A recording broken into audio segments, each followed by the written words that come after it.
Hi friends, कैसे हैं आप सब। चलिए आज की क्लास शुरू किया जाए। तो प्यारे दोस्तों, इसके पहले वाली जो क्लासेस में हम लोग पढ़ रहे थे 4 एपिसोड हो गया था, जिसमें हम लोगों ने दूरी से संबंधित जितने भी क्वेश्चन बनते थे, चाहे वो चतुर्भुज के हों, चाहे समचतुर्भुज के या समांतर चतुर्भुज के, या कोई त्रिभुज हो, समकोण त्रिभुज या समद्विबाहुक त्रिभुज, तो इससे रिलेटेड जितने क्वेश्चन होते थे हम लोगों ने कर लिया है। ठीक है, आइए प्यार दोस्तों उससे चला जाए। हम जब कोई एक बिंदु है किसी रेखा को किसी अनुपात में काटती है, तो उसको सीखने से पहले आइए कुछ चीजें, कभी कभी का क्वेश्चन मिल जाते हैं, एग्जाम में आ जाता है 1-2 नंबर का, तो थोड़ा सा भ्रमाने वाला होता है, तो उसको भी थोड़ा देख लेते हैं। कोई बड़ा इश्यू नहीं है, फिर भी थोड़ा सा देखें। जैसे दोस्तों क्या होता है, कोई बिंदु दिया रहता है, उसे अक्षों से लंबित दूरियां पूछता है, या तो एक्स अक्ष से या वाई अक्ष से या जेड अक्ष से। कहेगा कि इस बिंदु का इसकी अक्ष से लंबित दूरी कितनी होगी, मतलब परपेंडिकुलर दूरी कितनी होगी। तो इसके विषय में भी थोड़ा जान लेते हैं। जैसे किसी बिंदु का, ये जो हम लोग कॉन्सेप्ट 3 पढ़ रहे थे, कॉन्सेप्ट 3 का 3 केसेस हो गए थे, तो इसको 4 केस बना लीजिए आप। किसी बिंदु का अक्षों से लंबित दूरियां, अक्षों से लंबित दूरी, ठीक है, लंबित दूरी, perpendicular distance of A point from axis, अगर वो एक्सिस चाहे वो एक्स एक्सिस हो या वाई एक्सिस हो या जेड एक्सिस हो। प्यारे दोस्तों, जैसा कि मान लीजिए कि ये है आपका कोई एक्सिस, ठीक है ना, ये कोई एक्सिस है, और स्पेस में यहां मान लीजिए कोई पॉइंट है आपका, ठीक, ये कोई पॉइंट है आपका P, ठीक। इस P से इस लाइन पर अगर देखें, तो इस पर अगर परपेंडिकुलर डिस्टेंस ये हो जाएगा, मान लीजिए इस पर परपेंडिकुलर डिस्टेंस ये, और इस पर परपेंडिकुलर डिस्टेंस ये, ठीक है। जैसा कि मान लीजिए कि ये आपका कोई फिगर है, ये फिगर, ठीक है, ये कोई बिंदु है P, यहां से यहां तक अगर देखें हम, तो ये मान लीजिए कुछ फिगर आपका इस प्रकार से बन रहा है, ठीक है। इसी का नीचे देखें तो जो आपका फिगर बनेगा कुछ इस प्रकार से बनेगा, ठीक। ये मान लीजिए कि आपका फिगर हो गया। प्यारे दोस्तों, ये है आपका बिंदु P, ठीक है, जिसका निर्देशांक है x, y और z, ठीक। प्यारे दोस्तों, एक बात बताइए, इस बिंदु का इस अक्षों से लंबित दूरियां, जैसे इस बिंदु से यक्ष पर देखें, यक्ष पर लंब खींचेंगे तो यहां आकर के मिलेगा इस बिंदु का लंब, यहां पर, ठीक है, ये इस वाले बिंदु पर आकर के मिलेगा इसका लंब। यहां से ये 3D है, तो आपको विजुलाइज करेंगे, जितना अच्छा विजुलाइज करेंगे उतना ही हमको ज्यादा समझ में आएगा। ये समझ लीजिए, मान लीजिए ये इस पर जो है, ये वाली लाइन इस पर परपेंडिकुलर है, ये लाइन इस पर परपेंडिकुलर है, ना कि पैरेलल। अगर आपको दिख रहा है पैरेलल, तो ये ना समझिएगा, ये इस पर परपेंडिकुलर है। तो ये जो लाइन आएगा, ये वाला लाइन इस पे मिलेगा, तो ये भी इससे क्या होगा, 90 डिग्री बनाएगा, ठीक है। ये भी इससे बनाएगा 90 डिग्री। ये लाइन जो है आपकी, ये इस पे बनाएगी क्या, 90 डिग्री बनाएगी, ठीक है। ये 90 डिग्री यहां बनाएगी। ये तो रहा आपका x एक्सिस, ये है y एक्सिस, और ये है z एक्सिस। ऐसे P बिंदु से जब y अक्ष पर आएंगे, तो यहां पर इसका जो बनेगा लंब, वो यहां बनेगा, ठीक है। यहां बनेगा परपेंडिकुलर डिस्टेंस, ठीक है, यहां आपका बन जाएगा परपेंडिकुलर डिस्टेंस, ठीक है। ये बनेगा आपका यहाँ 90 डिग्री। ऐसे जेड पर जाएगा यहां से, तो जेड पर भी यहाँ बन जाएगा आपका 90 डिग्री, ठीक है, यहाँ बनेगा आपका 90 डिग्री, ठीक है। अब प्यारे दोस्तों, इस बिंदु का निर्देशांक तो आप निकाल ही लेंगे, जैसा कि हम लोगों ने पिछली वीडियो में देखा था। क्या, अगर ये एक्स वाई जेड है, तो यहाँ से यहाँ तक का डिस्टेंस क्या है, एक्स डिस्टेंस आता है, तो इसका जो निर्देशांक होगा वो क्या हो जाएगा, एक्स, बाकी वाई पर एक भी पॉइंट नहीं गया है, ना तो जेड पे गया है, तो वाई और जेड का जो निर्देशांक हो जाएगा वो 0 0 0 हो जाएगा। तो इसका निर्देशांक कितना हो जाएगा, एक्स 0 और 0, ठीक है। ऐसे ही इस पॉइंट पर आएंगे, तो ये जो है वाई डिस्टेंस चल करके यहाँ पहुंचा था, और एक्स पर एक भी डिस्टेंस आगे नहीं गया, ना तो मतलब यहाँ आया, ना तो एक भी स्टेप आगे नहीं गया था, इसलिए इसका जो डिस्टेंस, इसका कोऑर्डिनेट हो जाएगा वो हो जाएगा x का 0, y का y और z का, तो हाइट पे तो गया ही नहीं है, ये तो x y तल है, तो नीचे वाले तल पर z का भी निर्देशांक क्या होता है, 0 होता है। ठीक है, ऐसे ही यहाँ पर देखें z निर्देशांक पर किसी अक्ष पर दोस्तों सबसे अच्छा ट्रिक ये है कि आप जान लीजिए किसी अक्ष पर उसके निर्देशांक को छोड़कर शेष अन्य दो निर्देशांक शून्य होते हैं। तो ये z अक्ष पर है तो z का z ही रहेगा, बाकी 0 और 0 x और y का 0 0 हो जाएगा। दूसरी प्रकार से समझे तो ये h डिस्टेंस ऊपर है ओरिजिन पॉइंट से, तो इसका जो निर्देशांक हो जाएगा x का 0, y का भी 0 और z डिस्टेंस ऊपर गया है तो इसका निर्देशांक हो जाएगा z का मान 0, 0, z।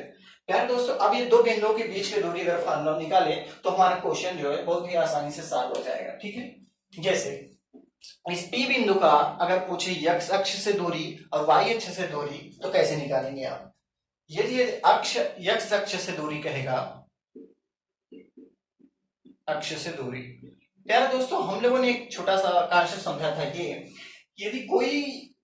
यदि किसी अक्ष पर कोई रेखा लंब है तो उस लंब रेखा पर उस अक्ष का जो निर्देशांक होगा वो सदैव बराबर ही रहेगा। जैसे अगर ये रेखा जो है, हमने कहा ये x अक्ष पर लंब है, तो इस लंब रेखा पर यहाँ जो x का निर्देशांक होगा उसके हर बिंदु पर उसका निर्देशांक वही ही रहेगा। ठीक है, x निर्देशांक यहाँ है तो यहाँ भी x रहेगा, यहाँ भी x, यहाँ भी हर जगह x, तो देखिए यहाँ भी x ही है ना। तो x अक्ष से जो दूरी निकालेंगे इसका, तो प्यारे दोस्तों आप जो फार्मूला लगाएंगे x2 माइनस x1 का whole square plus y2 minus y1 का होल स्क्वायर और प्लस z2 माइनस z1 का होल स्क्वायर। ठीक है, तो प्यारे दोस्तों एक बात बताइए, यदि दोनों निर्देशांक बराबर हैं x x वाले, ठीक है, x2 की जगह x है और x1 की जगह भी x है, तो x माइनस x का होल स्क्वायर करेंगे तो क्या हो जाएगा, 0 आ जाएगा। बाकी y2 की जगह तो y है, बाकी y1 की जगह 0, तो y माइनस 0 का होल स्क्वायर प्लस ऐसे z2 की जगह z है, यहाँ 0 है तो z माइनस 0 का होल स्क्वायर। तो प्यारे दोस्तों इसका जो आंसर हो जाएगा वो आपका आ जाएगा, ये 0 हो गया, आएगा y square plus z square. ठीक है, ये रहा आपका आंसर। जैसे किसी बिंदु x y z का x अक्ष से लंबित दूरी y square plus z square, देखिए इसमें x नहीं आया क्योंकि x x कैंसिल हो जाएगा। ठीक है, ऐसे जब y अक्ष से पूछेगा तो y y कैंसिल हो जाएगा, x और z बचेगा। ठीक है, मैं यहाँ पर लिख देता हूँ y अक्ष से दूरी, y अक्ष से दूरी, y अक्ष से दूरी।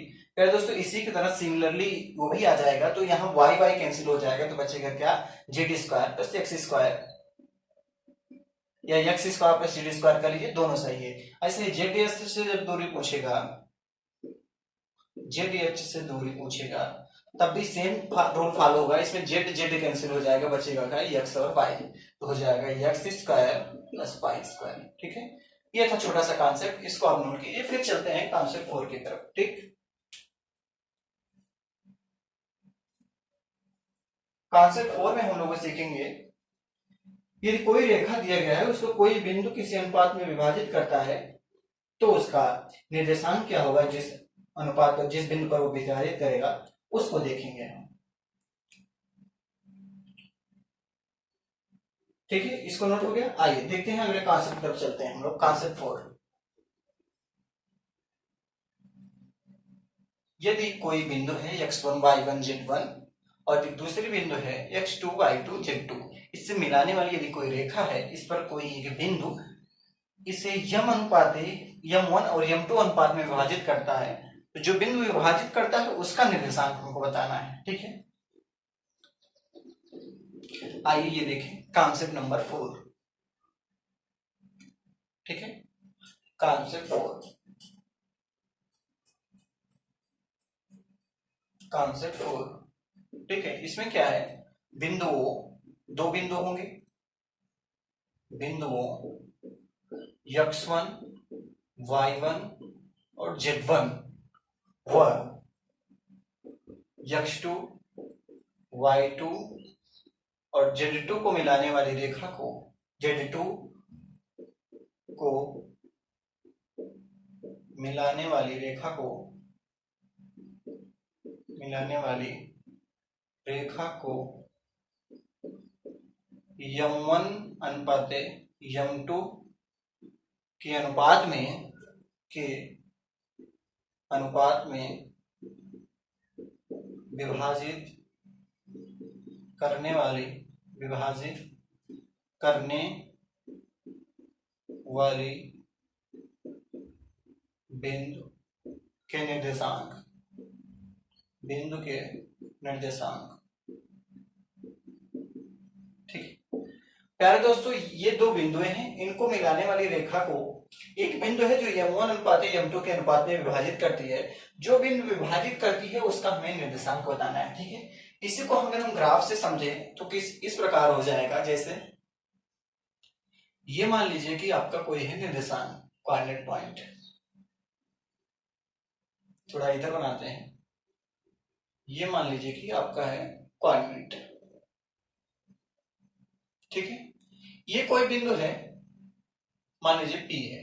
ठीक, एक कोई दूसरा बिंदु है Q, इन दोनों को मिलाने वाली रेखा ये हो गई मान लीजिए। ठीक है, इसका निर्देशांक जो है आपका हो गया, ये बिंदु इधर है x1, y1, z1। ठीक, ये जो दूसरा बिंदु है इसका निर्देशांक है x2, y2 और z2। कट तो नहीं रहा है ना? ठीक है, x2, y2 और z2। प्यारे दोस्तों इसको मान लीजिए कोई एक बिंदु आ गया नया। ठीक, एक नया बिंदु आ गया A, इसको m1 अनुपात m2 के अनुपात में विभाजित कर दिया। ठीक, ये जो बिंदु विभाजित किया इसका निर्देशांक ही हमको निकालना है। यानी मान लिया कि जो इसका निर्देशांक है वो x, y और z है। ठीक है, इतनी बातें क्लियर हैं। अब प्यारे दोस्तों इसके निर्देशांक निकालने के लिए हम क्या करते हैं, कुछ अलग रोल निकालते हैं। ठीक है, आइए देखा जाए। जैसे कि मान लीजिए हमने क्या किया, इनसे परपेंडिकुलर लाइन ड्रा किया इस XY प्लेन पर, यहां एक लाइन खींचा और इस लाइन से भी एक लाइन यहां पर ड्रा किया। ठीक, ये आ गए हमारे दो लाइनें। ये है एक मान लीजिए आपका B हो गया और एक C है। ठीक, प्यारे दोस्तों आप देखें तो यहां से भी अगर एक लाइन खींचे हम AC, तो भी एक लाइन परपेंडिकुलर आया इस पे, इसको मैंने मान लिया D। ठीक, और एक लाइन और परपेंडिकुलर खींचे तो ये यहां से लेकर के, एक बात पहले ये समझ लीजिए प्यारे दोस्तों, ये जो इस बिंदु का z निर्देशांक था, z मतलब यहां से यहां तक का इसका डिस्टेंस कितना है, z है। ठीक है, इतनी बात क्लियर है क्या?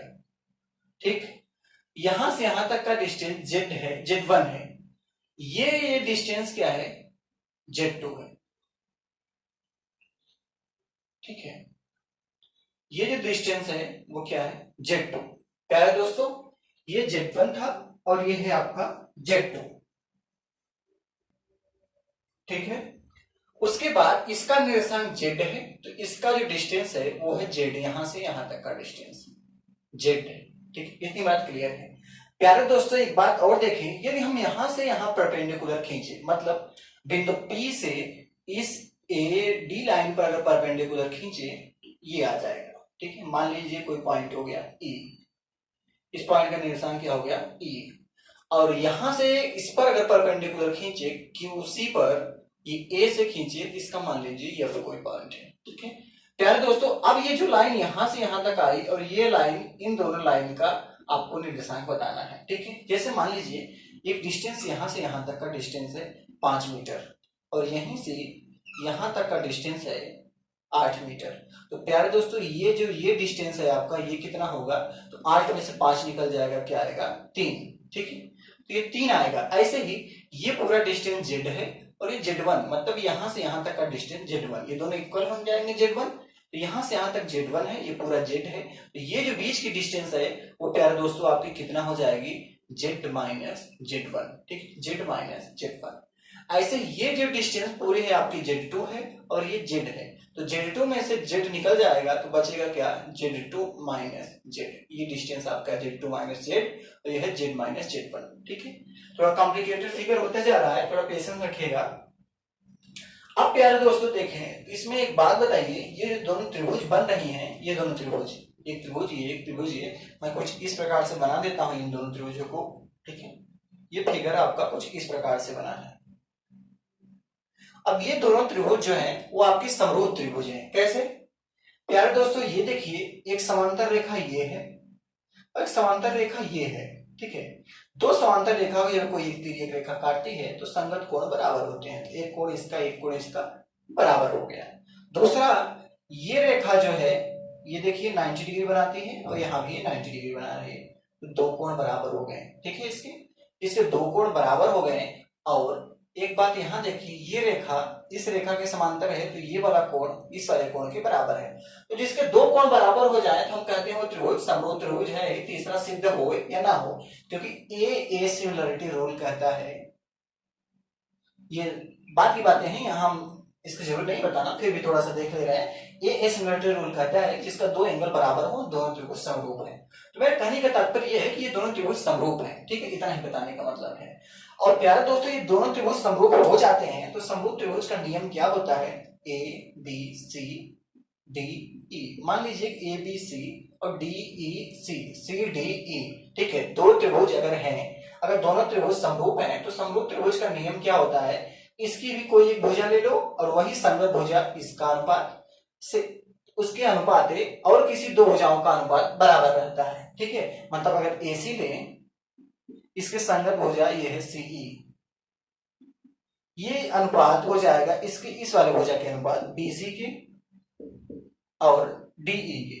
ठीक है, तो कोई दो अनुपात लीजिए, दो भुजाओं का अनुपात, इसका जो दो भुजा लेंगे, इसका जो भुजा लेंगे उसके संगत इस दूसरे त्रिभुज की भुजा, और इसके पहले वाले त्रिभुज की जो भुजा लेंगे उसके संगत दूसरे वाले त्रिभुज की भुजा ले लेंगे, तो अनुपात बराबर करेंगे तो सदैव अनुपात बराबर आता है। तो ये है समरूप त्रिभुज का नियम। तो ठीक है दोस्तों, अगर इसमें समरूप त्रिभुज का नियम लगाएं तो देखिए हमारे को क्या मिलता है।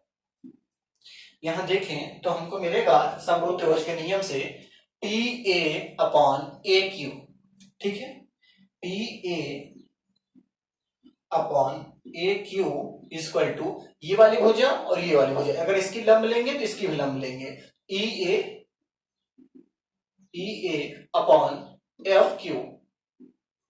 ठीक है, पहले इसके लिए थे तो यहां भी पहले इसकी, यहां भी दूसरी भुजा नीचे थी दूसरे त्रिभुज की, इसमें भी दूसरे त्रिभुज की भुजा नीचे है। ठीक है, तो मिला क्या हमको दोस्तों? मिला क्या? PA के मतलब क्या है? M1। ठीक है, अपॉन AQ का मतलब है M2। ठीक है, ऐसे EA, तो E से लेकर का A का जो डिस्टेंस है वो Z माइनस Z1 का है, Z माइनस Z1। ठीक है, अपॉन M2 यहाँ FQ, तो FQ का मतलब Z2 माइनस Z। ठीक है, ये आ गया आपका। प्यारे दोस्तों, हमको वैल्यू निकालनी है इस Z की वैल्यू निकालनी है, इसको ट्रांसपोज कर देंगे। तो ट्रांसपोज करेंगे तो क्या मिलेगा? M1 into Z2 minus Z। ठीक है, इधर क्या मिल जाएगा? M2 जो है इसका इंटू इधर हो जाएगा, इसका इंटू इधर, तो M2 into Z minus Z1 पहले से था, ऐसे रहेगा। अब क्या करेंगे? फिर इंटू कर देंगे हम अंदर, तो M1 Z2 हो जाएगा, M1 Z2 minus M1 Z। ठीक है, ऐसे इधर इंटू करेंगे, इधर M2 Z हो जाएगा माइनस M2 Z1। प्यारे दोस्तों, हमको Z की वैल्यू चाहिए, इसलिए हम इस Z को इसके पास ले जाएंगे और इसको इधर ले आएंगे। ठीक है, क्योंकि हमको Z की वैल्यू निकालनी है तो ट्रांसपोज करते हैं, तो यहां पर क्या हो जाएगा? हमको M1 Z2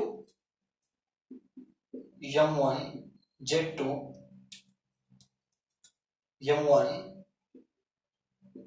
ये देखिए M1 Z2 पहले से ही था, और ये माइनस M2 Z1 है, इधर आएगा तो प्लस M2 Z1 हो जाएगा, M2 Z1।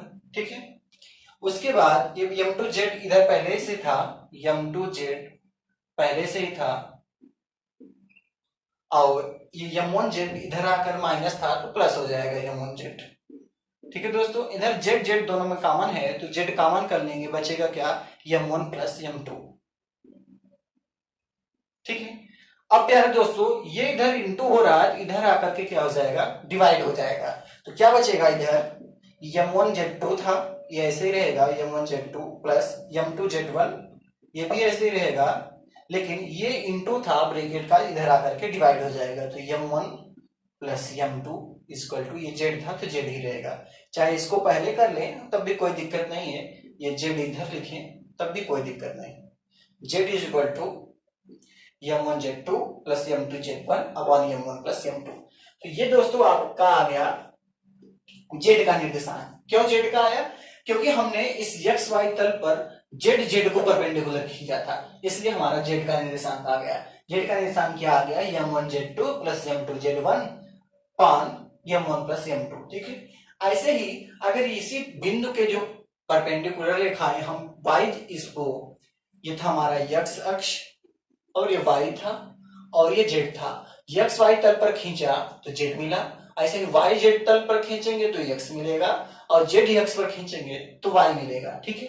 जैसे अगर इस बिंदु से निर्देशांक खींचे हम, यहां से निर्देशांक ले जाएं, इस पर एक बिंदु, इस पर भी एक बिंदु और इस पर भी एक बिंदु। ठीक है।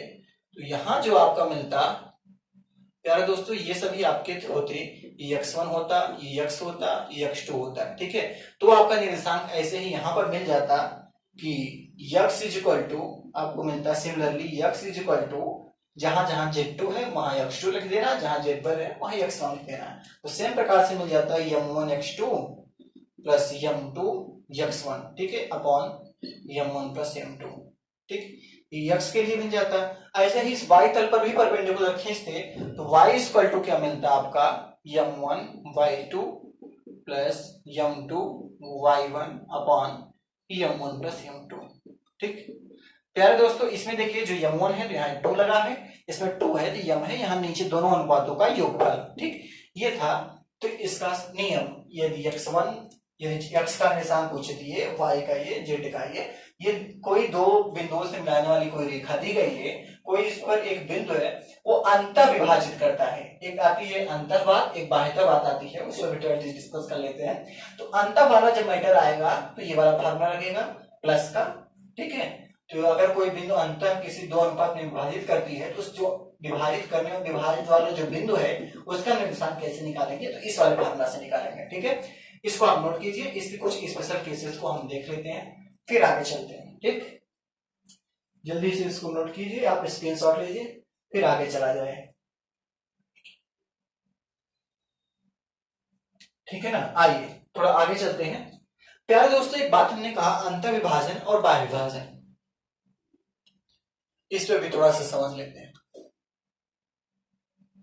अंतः विभाजन और बाह्य विभाजन,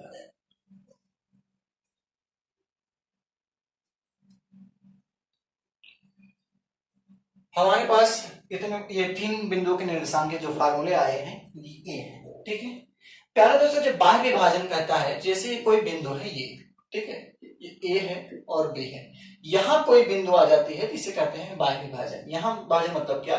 A से B तक का डिस्टेंस ये था, मतलब A से P का डिस्टेंस ये पूरा इतना था और B से P का डिस्टेंस ये कोई इतना है, तो इसे बाह्य विभाजन कहते हैं। तो जब बाह्य विभाजन का केस आ जाएगा तो इसका सूत्र जो है प्यारे दोस्तों, बदल करके जहां प्लस है वहां वहां माइनस हो जाएगा, बाकी सब चीजें सेम ही रहेंगी। ठीक है, तो बाह्य विभाजन, इसका स्पेशल केस 2 है, स्पेशल केस। ठीक है, इसका स्पेशल केस 2, बाह्य विभाजन कहेगा, बाह्य विभाजन कहेगा तो बिंदुओं के जो निर्देशांक हो जाएंगे वो हो जाएंगे प्यारे दोस्तों, ये m1 x2 minus m2 x1 upon m1 minus m2। ऐसे y के निर्देशांक हो जाएंगे m1 y2 minus m2 y1 upon m1 minus m2। ठीक है, ऐसे ही z के जो निर्देशांक हो जाएंगे, z के निर्देशांक हो जाएंगे प्यारे दोस्तों,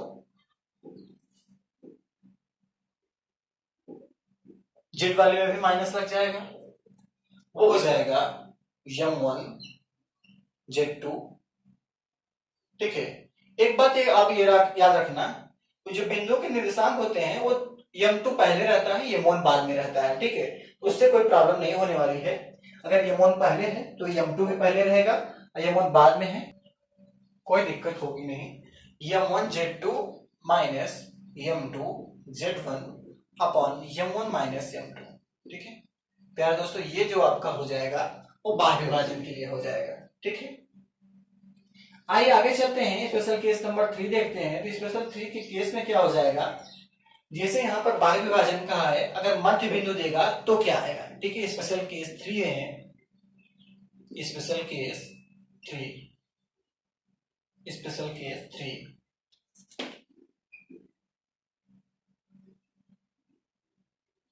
बस अगर इसमें मध्य बिंदु पूछता है, मिड पॉइंट, तो कैसे निकालते हैं। मिड पॉइंट का तात्पर्य क्या है दोस्तों, मिड पॉइंट का तात्पर्य यह है यदि m1 और m2 की वैल्यू दोनों इक्वल हो जाए, ठीक है, m1 और m2 की वैल्यू दोनों क्या हो जाए, इक्वल हो जाए, तो ये वाला रूल लगाएंगे, ठीक है। m1 और m2 की वैल्यू दोनों इक्वल हो जाए तो इस प्रकार का रूल लगाएंगे, ठीक है ना। जैसे x का निर्देशांक क्या पूछेगा, m1 और m2 दोनों इक्वल हैं, और इक्वल हैं तो इसका मतलब दोनों का अनुपात क्या हो जाएगा, 1 हो जाएगा, ठीक है। जब 1 हो जाएगा तो क्या करेंगे, x की जो वैल्यू आ जाएगी वो हो जाएगी x1 प्लस x2, ठीक है, x1 x2 अपॉन 2, और y की वैल्यू जो हो जाएगी y1 प्लस y2। यहाँ देखिए, यहाँ पर जब दोनों रखेंगे x1 x2, m1 और m2 खत्म हो गया, क्या बचा है x1 और x2।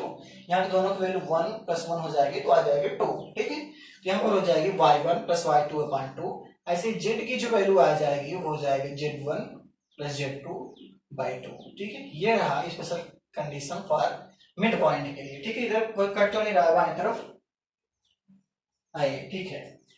अब प्यारे दोस्तों एक केस और आता है, यहां पर हम लिख देते हैं स्पेशल केस 3, स्पेशल केस 4, ठीक, स्पेशल केस 4, स्पेशल केस 4 में क्या हम लोग सीखेंगे, ये हम इधर हटा देते हैं।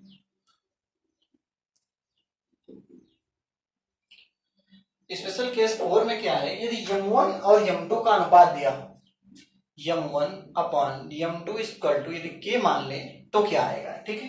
यहां देखिए m1 और m2 दिया है, m2 कॉमन कर लेंगे, इसमें देखिए y इक्वल टू यदि m2 कॉमन कर लें तो क्या मिलेगा आपको, m1 बाई m2 और y2 बचेगा, यहाँ ऊपर लिखते हैं, ठीक है। जैसे मान लीजिए x इक्वल टू आपका निर्देशांक है m1 x2 प्लस m2 और x1 upon m1 plus m2 है। ये कॉन्सेप्ट जो है, जब कोई डिफिकल्ट मैटर आ जाता है तब इसको मानते हैं। जब कोई हमको एक भी अनुपात ना दिया रहे तो क्या करते हैं, k मान लेते हैं। तो जब k की वैल्यू आ जाती है, जैसे k की वैल्यू प्यारे दोस्तों आ गई 1, तो 1/1 मान लेंगे। तो एक m की वैल्यू 1 आ गई, n की वैल्यू 1 आ गई, ठीक है। कभी कभी k की वैल्यू 2/3 आ जाती है, तो इसको हम मानते हैं 2 को m और 3 को मानते हैं n, ठीक है। जब एक भी अनुपात ना पता है तो हम इस समय इस केक वाले रूल का फॉलो करते हैं। इस पर एक एग्जांपल कराएंगे, फिर बात बन जाएगी हमारे, ठीक है। जो m1 प्लस m2 है, अगर इसी में हम प्यारे दोस्तों m2 कॉमन कर लें तो क्या मिलेगा हमको, m2 कॉमन कर लेंगे तो यहाँ हो जाएगा m1 by m2, m1 by m2 plus यहाँ पर केवल x, यहाँ पर x2 है तो x2 रहेगा, प्लस ये x1 है, m2 निकल गया तो x बचेगा, ठीक है। ऐसे नीचे m2 कॉमन कर लेंगे तो बचेगा आपका m1 है, इसमें m2 का डिवाइड हो जाएगा, प्लस ये m2 कैंसिल 1 आ जाएगा, और ये m2 से कैंसिल हो जाएगा। तो बचेगा क्या आपको, x is equal to m1 upon m2 का मतलब k x2 plus x1 upon k plus 1, ठीक है। ये एक निर्देशांक आ गया। ऐसे ही आपका y का भी हो जाएगा और z का भी हो जाएगा, ठीक है ना। x और y और z तीनों का हो जाएगा। ऐसे ही y इक्वल टू लिखेंगे हम, y equal to k y2 plus y1 upon k plus 1, ठीक है। ऐसे ही z का हो जाएगा k z2 plus z1 upon k plus 1, ठीक है। इसको आप नोट कीजिए, फिर आगे चलकर एक एक क्वेश्चन देखा जाए, ठीक है। नोट हो गया ये, आइए अब क्वेश्चन लिख देखते हैं। ये आप नोट कर लिए होंगे, तो आइए इसी के जैसा एक क्वेश्चन लिखा जाए। ठीक है। इसी के जैसा एक एग्जांपल लेते हैं तो अच्छे से समझ में आ जाएगा।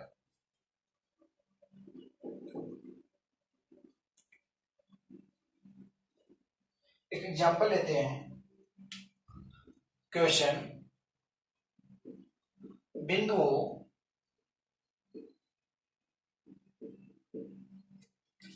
6, 2, -4 और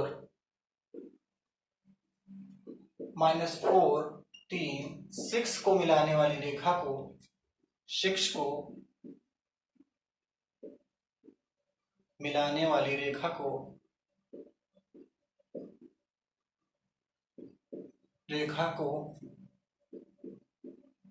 3:-2 के अनुपात में विभाजित करने वाले बिंदु का निर्देशांक क्या होगा? कि अनुपात में विभाजित करने वाली बिंदु का निर्देशांक क्या होगा? ठीक है, बिंदु का निर्देशांक क्या होगा? ठीक है ना। तो प्यारे दोस्तों, इसमें दो बिंदु दिए गए हों, एक ये और एक ये, x1 y1 z1 x2 y2 z2 दी गए हैं। m1 और m2 की वैल्यू यहां पर दी गई है क्या? 3, -2। तो m1 की वैल्यू है 3 और m2 की वैल्यू है -2। ठीक है दोस्तों, तो आइए लग जाए परमेश्वर पर। तो x का निर्देशांक निकालेंगे तो क्या आ जाएगा? m1 x2 फॉर्मूला है हमारा। देखिए एक बात ये जान लीजिए कि क्वेश्चन में अंतर नहीं दिया है, न तो बाहर दिया है। प्यारे दोस्तों, जब ऐसा कंडीशन आ जाए कि क्वेश्चन में न तो अंतर दिया हो न तो बाहर दिया हो, तो उसे हम अंतर समझेंगे। ठीक है ना। तो यमता का फॉर्मूला क्या होता है? m1 x2 plus m2 x1 upon m1 plus m2। ठीक है, ये फॉर्मूला लगाएंगे तो प्यारे दोस्तों m1 की वैल्यू 3 इंटू x2 की वैल्यू कितनी है? -4 प्लस m2 की वैल्यू -2 और x1 की वैल्यू कितनी है? 6 अपॉन m1 प्लस m2, तो 3 - 2। ठीक है ना। तो क्या आ जाएगा आपका? 4 3 जा 12 -12 माइनस फिर हो जाएगा 6 2 जा 12 अपॉन 3 में से 2 गया 1, तो ये हो जाएगा -24 बटे 1 इक्वल टू -24। तो ये x का निर्देशांक आ गया। ठीक है, ऐसे ही जब y का निर्देशांक निकालेंगे तो हम y वाला फॉर्मूला लगाएंगे, y equal to m1 y2 plus m2 y1 upon m1 plus m2। ठीक है दोस्तों, तो m1 का m1 क्या है आपका? 3 इंटू y2 की जगह क्या है? 3 और y1 की जगह क्या है? 2। ठीक है, तो y2 की जगह 3 और प्लस m2 की जगह आपका -2 पहले से ही है, और y1 की जगह, एक मिनट थोड़ा सा, ठीक है, तो यहाँ y1 की जगह आपका क्या है? 2 और m1 प्लस m2 को आपने सॉल्व किया था, क्या आया था? 1। तो यहाँ पर आपको आ जाएगी वैल्यू 3 3 जा 9 और -2 2 जा 4 अपॉन 1, तो आ गया आपका 5। तो y का निर्देशांक कितना आ गया आपका? 5। ठीक है, ऐसे z निकालेंगे जब, तो z की वैल्यू क्या आ जाएगी? m1 z2 और plus m2 z1 upon m1 plus m2। तो प्यारे दोस्तों, m1 की वैल्यू आपको 3 पता ही है, z2 की वैल्यू यहां पर है 6 और z1 की वैल्यू क्या है? -4। ठीक है, तो हो जाएगा 6 प्लस m2 की वैल्यू -2 वहां पर पता है, और z1 की वैल्यू -4 और m1 प्लस m2 की वैल्यू सॉल्व किए तो क्या आया था? 1। ठीक है, तो ये सॉल्व करने पर आपका आ जाएगा 6 3 जा 18 और माइनस माइनस प्लस 4 2 जा 8, तो 18 8 26 आ जाएगा। ठीक है, तो x y z का निर्देशांक क्या है आपका? x y z का निर्देशांक आ गया आपका -24, x का आया था -24 और y का आया आपका 5 और z की वैल्यू आई 26। तो ये था -25 और 5 और 26, मतलब कोई दो बिंदुओं हैं, अगर उन दोनों बिंदुओं को एक बिंदु जो है इसको 3:-2 के अनुपात में अगर विभाजित कर रही है तो उसका निर्देशांक क्या है, -24, 5 और 26। ठीक है, आइए इसी के जैसा आपको एक क्वेश्चन दे दें, आप इसको वीडियो को पास करके कर लीजिएगा। ठीक है ना, फिर आगे इसी के जैसा एक क्वेश्चन देते हैं जिसमें अभी तो आपको अनुपात दिया था, बिंदु पूछा था, जब आपको बिंदु दिया रहे अनुपात पूछेगा तो उसके जैसा क्वेश्चन करेंगे। पहले इसी के जैसा सेम हम आपको एक क्वेश्चन दे देते हैं, आप इसको प्रैक्टिस करिएगा। ठीक है, मैं फोकस कर देता हूं तो आप कर लीजिएगा।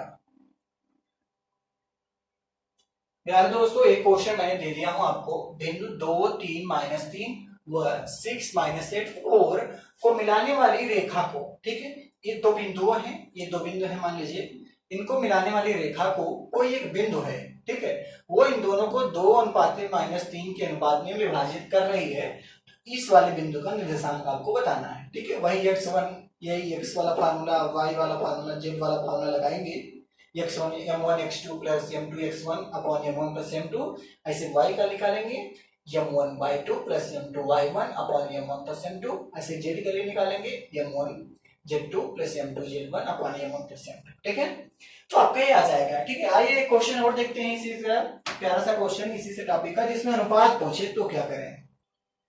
एक क्वेश्चन आपके सामने आ गया है, ठीक है, इसमें कहा है ए बी सी 3 बिंदु है, ठीक है, वो तीनों बिंदु समरेख हैं, तो वह अनुपात ज्ञात करो। ठीक है दोस्तों, अभी तक हम लोगों ने सीखा कोई अनुपात दिया रहता था, जो बिंदु जिस अनुपात में विभाजित करता था उस बिंदु के निर्देशांक हम ज्ञात करते थे।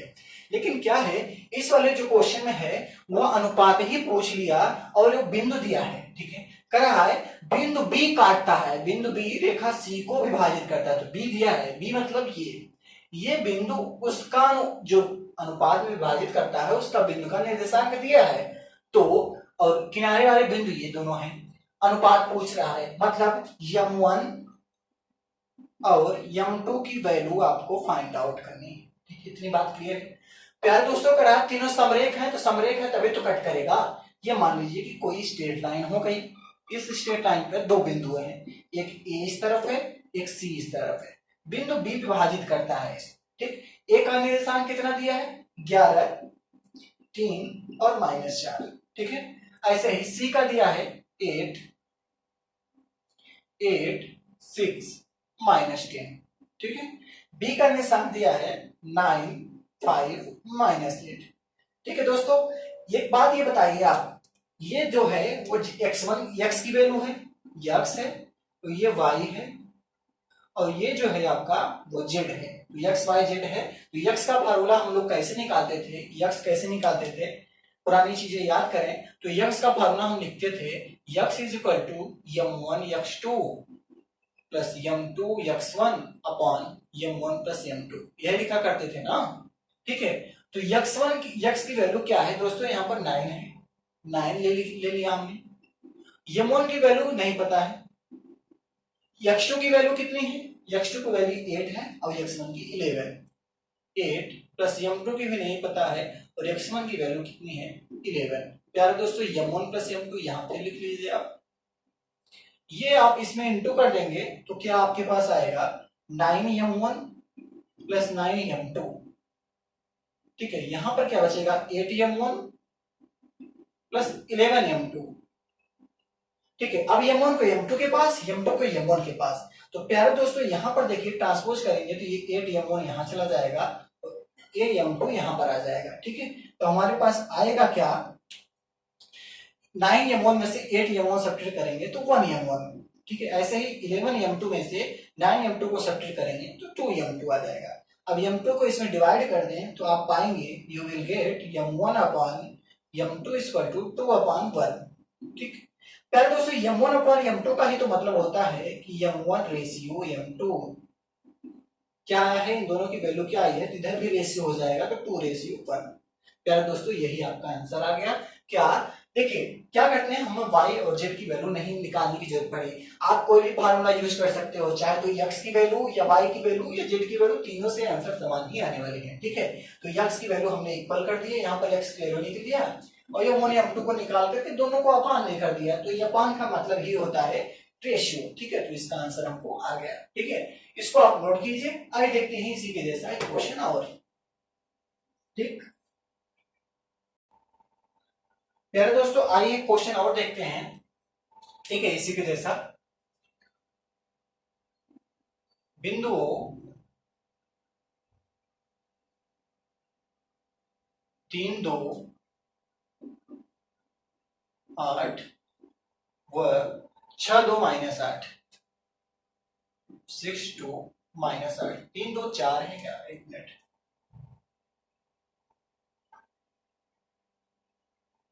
3, 2, 8 सही है। यहाँ 6, 4, -2 है। 6, 4, -2 को मिलाने वाली रेखा को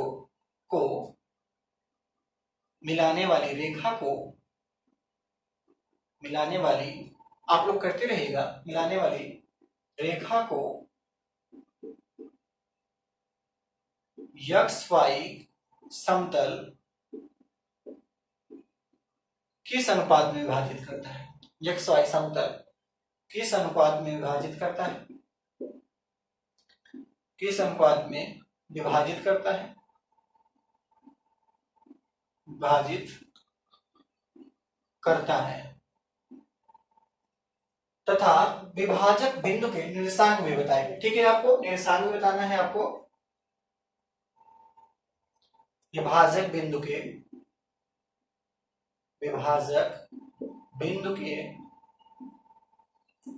निर्देशांक भी ज्ञात करो। निर्देशांक भी ज्ञात करो। ठीक है, आइए अब चला जाए। प्यारे दोस्तों इसमें करा है, दो बिंदु दिए हैं 3, 2, 8 और 6, 4, -2 को मिलाने वाली रेखा को XY समतल किस अंतराल में विभाजित करता है? किस अनुपात में विभाजित करता है? प्यारे दोस्तों मान लीजिए कि ये है आपका कोई बिंदु, ये मान लीजिए आपका हो गया XY समतल। ठीक है, इस पर एक बिंदु है, उसको मान लीजिए 3, 2, 8, एक दूसरी बिंदु है नीचे -2 है, 6, 4, -2। प्यारे दोस्तों कर है इसको मिलाने वाली रेखा को XY समतल किस अनुपात में विभाजित करेगा? ठीक है, ये अनुपात पूछ रहा है। ये M1 है, मान लीजिए ये M2 है। प्यारे दोस्तों इसमें एक चीज और पूछ रहा है, इसका निर्देशांक भी क्या होगा? हमने मान लिया X, Y और Z, इस बिंदु का निर्देशांक भी पूछ रहा है। बोले M1 और M2 कैसे आए? नहीं तो हमको अभी तक क्या करते थे हम लोग, ये बिंदु दिया रहता था तो हम M1 M2 को पता कर लेते थे, या फिर क्या होता था कि M1 और M2 की वैल्यू पता होती थी तो हम ये वाली वैल्यू पता कर लेते थे। ठीक है ना, लेकिन इस कंडीशन में दोनों नहीं दिया है, लेकिन फिर भी तो कुछ दिया है। दिया क्या है प्यारे दोस्तों? यहाँ एक चीज दिया है कि यह जो समतल है वो XY समतल है। इस समतल का क्या नाम है? XY समतल। प्यारे दोस्तों XY समतल से एक बात तो निश्चित हो गया, क्या? ये जो तीनों बिंदुओं दी गई हैं इसमें से Z वाली जो बिंदु होगा उसका निर्देशांक 0 होगा, क्योंकि हम लोगों ने पढ़ा था इसकी बेसिक वाले क्लास में, अगर XY समतल है तो उस पर XY समतल है तो उस पर Z रेखा परपेंडिकुलर होती है और Z रेखा का निर्देशांक जो है वो समतल पर 0 होता है। ऐसे ही YZ समतल पर x = 0, ऐसे ही ZX समतल पर y = 0, ये नियम होते हैं। ठीक है, तो इस प्रकार से हमने समझा क्या कि ये XY समतल दिया गया है तो इस वाले समतल में जो Z की वैल्यू है वो 0 हो जाएगी। प्यारा दोस्तों जब Z की वैल्यू 0 मिल ही गई तो हम क्या करेंगे? हमने कहा था इसमें तीनों से कोई एक पता चल जाए तो हम M1 M2 की वैल्यू निकाल लेते हैं। तो इस तरह से हमको Z पता चल गया, तब तो फिर M1 M2 की वैल्यू निकालना हमारे लिए आम बात हो गया। कैसे? क्योंकि हम Z = फार्मूला क्या जानते हैं? Z = M1 Z2 plus M2 Z1 upon M1 plus M2 जानते हैं ये फार्मूला। इस फार्मूले में रखें, वैल्यू फटाक से आ गए। Z की वैल्यू यहाँ पर दे रखा है 0 दिया है, रेशियो दोनों की नहीं पता है, ना M1 की वैल्यू पता है ना M2 की वैल्यू पता है। ठीक है, तो कैसे निकालेंगे? M1 इंटू Z2, मतलब ये बिंदु ये -2 Z2 है और Z1 क्या है? 8, तो -2 प्लस M2 की वैल्यू भी पता नहीं है और Z1 की वैल्यू दिया है 8। नीचे भी प्यारे दोस्तों हमको M1 और M2 की वैल्यू नहीं पता है। ठीक है, इस देखिए ये जो ब्रैकेट है इसका इधर इंटू हो जाएगा तो ये 0 हो जाएगा। आया क्या? 0 = -2 M1 प्लस 8m2, ठीक है, -2m1 प्लस 8m2, ठीक है। अभी -2 8m1 है, इधर आएगा तो प्लस हो जाएगा, आएगा क्या, +2m1 इक्वल टू 8m2। यहां बात क्लियर। अब m1 यहां रहेगा, m2 आकर के डिवाइड हो जाएगा, ये 2 इधर चला जाएगा, तो आएगा क्या हमारे पास m1 upon m2 equal to 2 4 जा 8, तो 4 बचा, नीचे कुछ नहीं 1, तो हमारे पास क्या आया, m1 और m2 की वैल्यू क्या आया, m1 ratio m2 equal to मिला हमको 4:1, ठीक है, 4:1। इसको आप नोट कीजिए, फिर आगे चलते हैं, इस बिंदु का निर्देशांक निकालते हैं, एक्स और वाई की वैल्यू क्या होगा, ठीक है, इसको आप नोट कीजिए, फिर आगे चलते हैं। आइए देखा जाए, प्यारे दोस्तों, आई एक्स और वाई की वैल्यू इन निर्देशांक ज्ञात किया जाए, क्या आता है। अब क्या करेंगे, वही फॉर्मूला फिर से लगाएंगे, एक्स इज इक्वल टू, क्या फॉर्मूला क्या होता है, x is equal to m1 x2 plus m2 x1 upon m1 plus m2 formula होता है, ठीक है दोस्तों। अब हमें m1 m2 की वैल्यू पता हो गई, x1 और x2 की भी वैल्यू पता है, तो हम x नहीं निकालेंगे, क्यों नहीं निकालेंगे, आइए। तो m1 की वैल्यू क्या है 4 इंटू x2 की वैल्यू क्या है, यहां पर 6 है, x2 की वैल्यू ये 6 है और x1 की वैल्यू 3 है, तो 6 प्लस ये m2 की वैल्यू 1 और x1 की value 3 upon m1 plus m2, तो 4 1 5, ठीक है। यहां पर क्या आ जाएगा, 6 4 जा 24 प्लस 3 1 जा 3 अपॉन 5, ये आ गया आपका 24 और 3 28 अपॉन 5, ठीक है, यहां तक कोई प्रॉब्लम नहीं।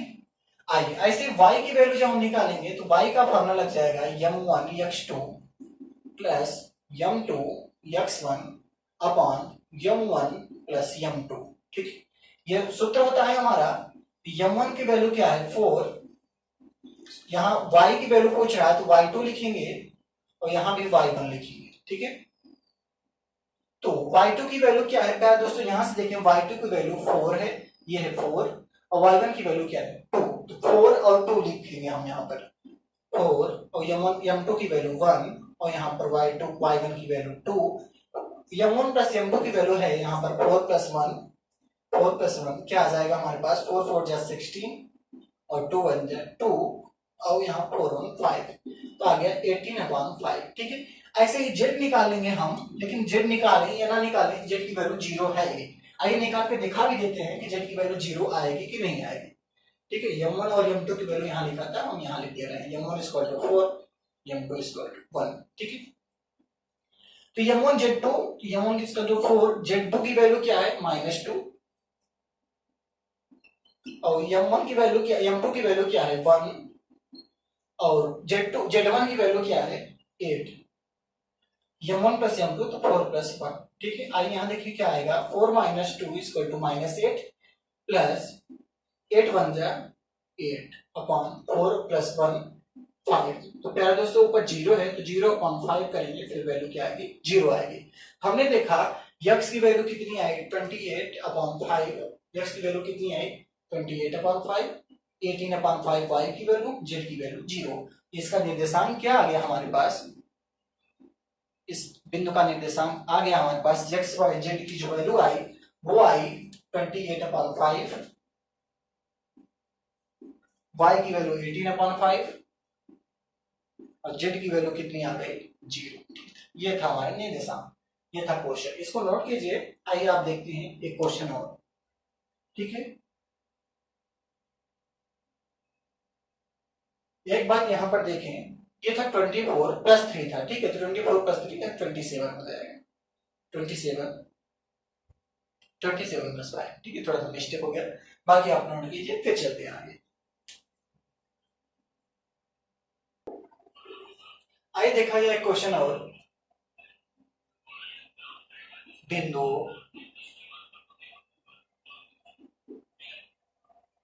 2 1 -3 और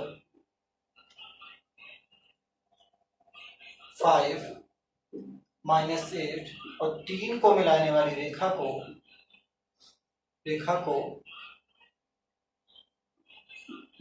मिलाने वाली रेखा को त्रिसम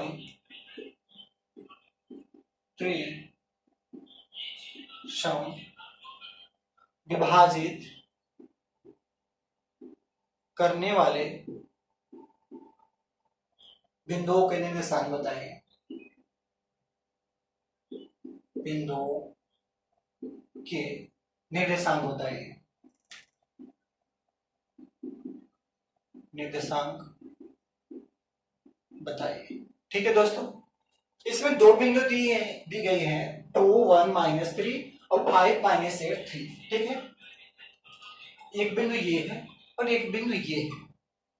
इसका भी निर्देशांक दिया गया है और इसका भी निर्देशांक दिया गया है।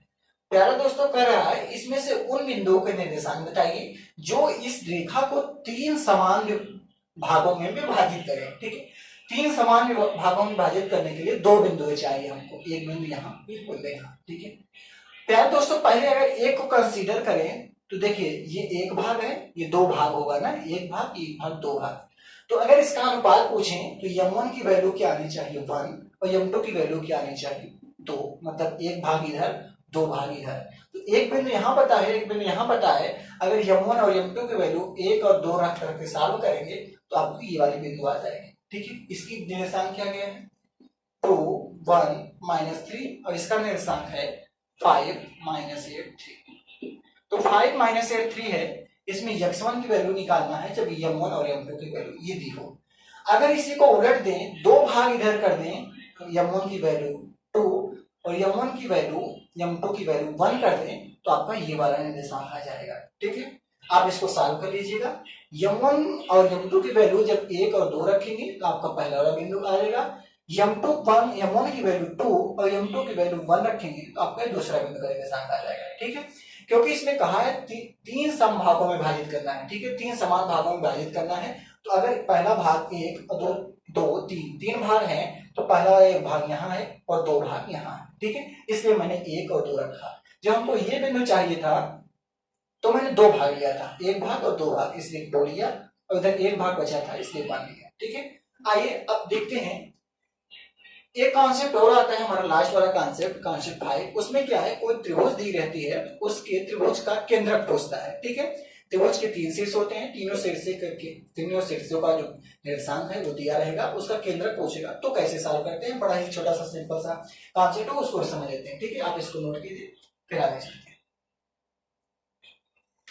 ठीक है, सेंट्रॉइड आपका ट्रायंगल, आइए वो देख लेते हैं।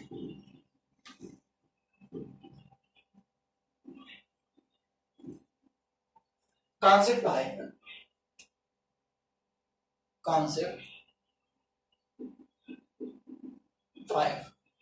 Centroid of A triangle. Centroid of A triangle,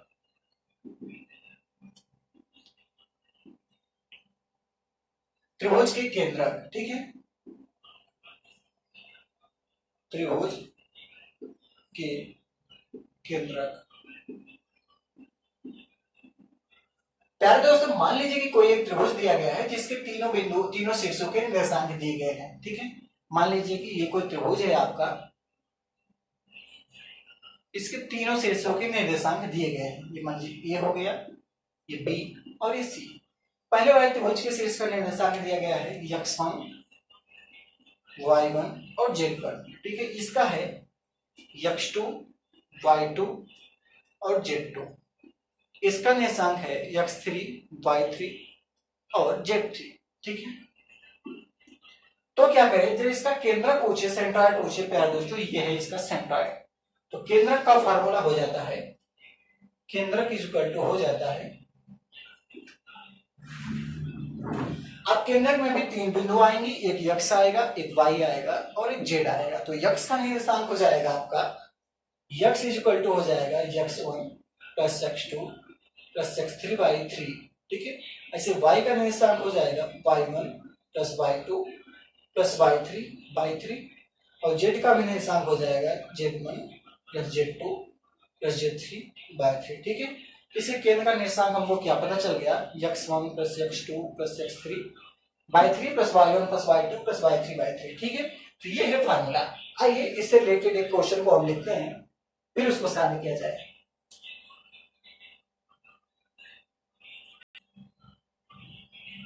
दो क्वेश्चन आपके सामने है। पहला वाला क्वेश्चन क्या है, बिंदुओं 1 1 1 और 2 2 5 से बने त्रिभुज का केंद्र ज्ञात करना है आपको।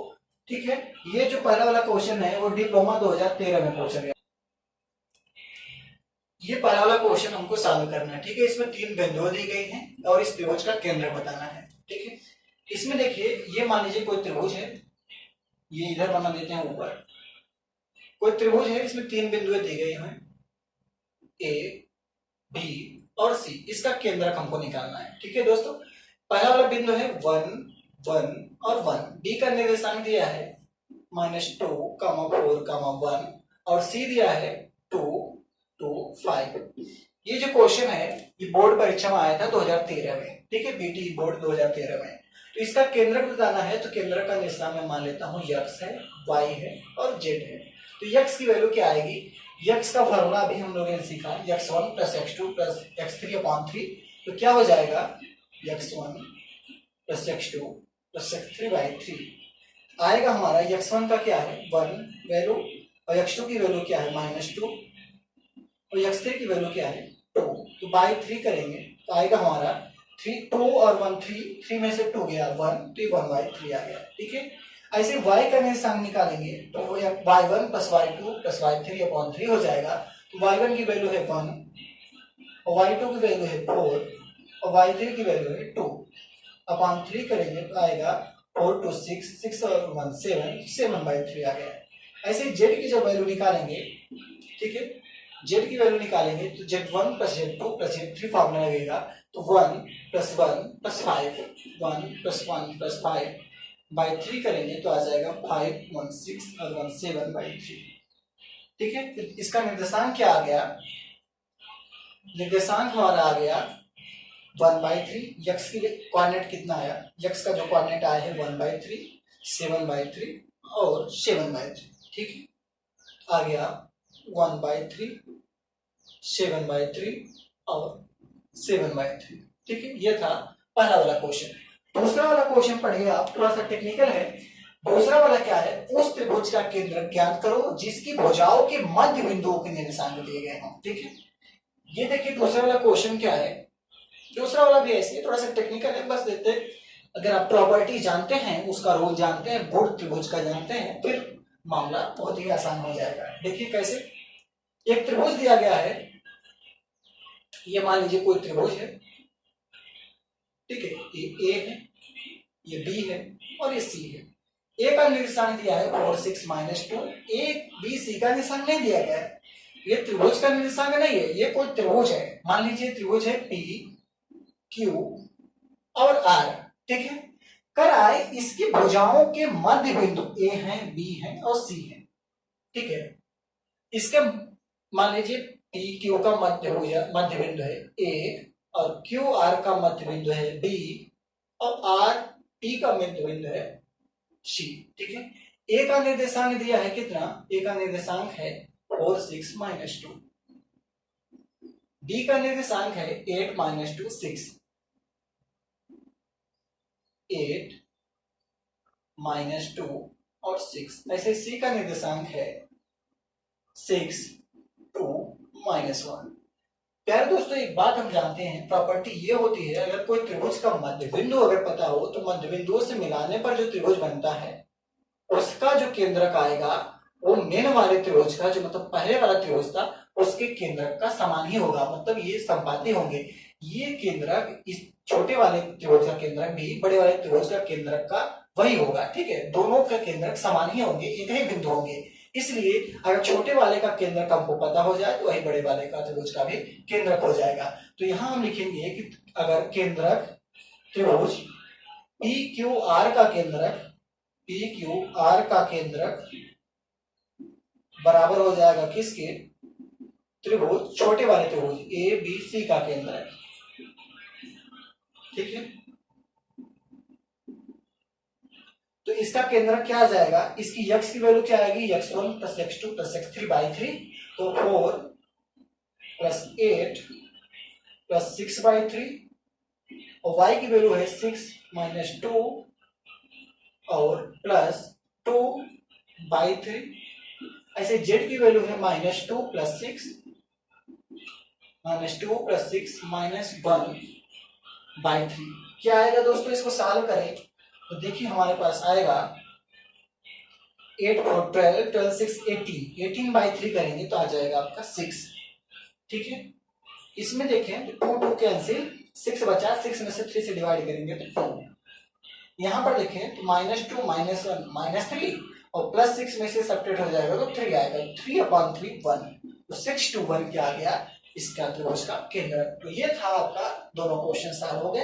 अब आपके इस जितने भी रिलेशन है हमने कॉन्सेप्ट 5 बताए हैं, इस कॉन्सेप्ट 5 से द पॉइंट इन स्पेस पे जितने भी क्वेश्चन होंगे वो सॉल्व हो जाएंगे। ठीक है, तो दोस्तों ये वाला चैप्टर जो है ये हमारा खत्म हो जाता है। अब इसके बाद का जो हमारा सेकंड चैप्टर है वो कल से हम स्टार्ट करेंगे द प्लेन, जो प्लेन है चैप्टर, समतल चैप्टर स्टार्ट करेंगे, तो उसमें हम अगले वीडियो में मिलेंगे। ठीक है, आज वीडियो को यहीं तक रखते हैं, तो फिर मिलेंगे अगले वीडियो में। Thank you, bye bye.